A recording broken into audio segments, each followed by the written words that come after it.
I absolutely love New Hampshire. This is my home. It is under threat from climate change, though. We already have regularly sunny day flooding on the seacoast. Our winter sports industry is under threat.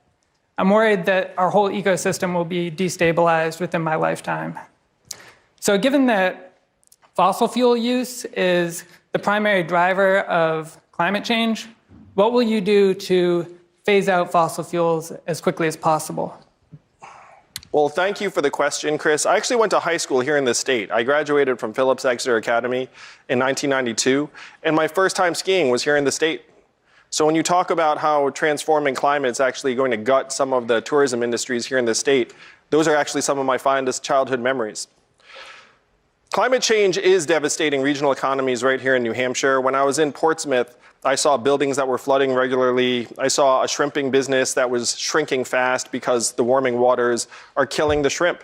So we have to acknowledge that we're already on the curve of climate change. When politicians talk about preventing climate change, I get frustrated because you can't prevent something that is already here and having disastrous effects around the country. So I would zero out the billions and billions of dollars of subsidies that are going to these fossil fuel companies that are way, way past their sell-by date. I would take those subsidies, move them to wind and solar, and then I would put a price on carbon immediately so that polluters actually have to pay into a system that will help reduce emissions.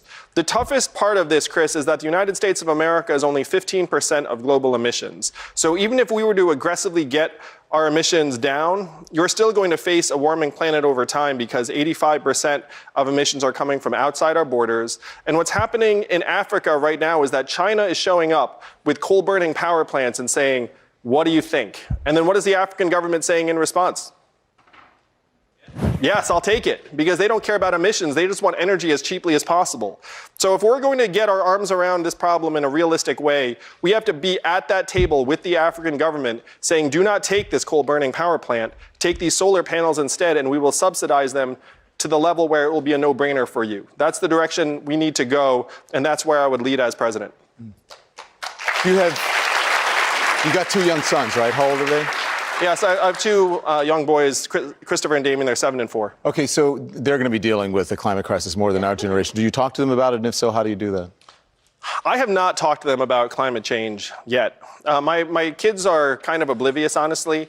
I tell them that Daddy has a very big deadline on Tuesday. He'll be traveling. So right now, they don't even know that I'm running for president or have a real understanding of what that means. But are you going to talk to them? Because this is something that you'll have to talk to them, like, you know, you got to talk about the birds and the bees. You're probably going to have to talk to them about climate change. Have you decided? Have you thought about that? Don, where do you get these parenting? It's like birds and the bees. My kids are 7 and 4. What are you talking about?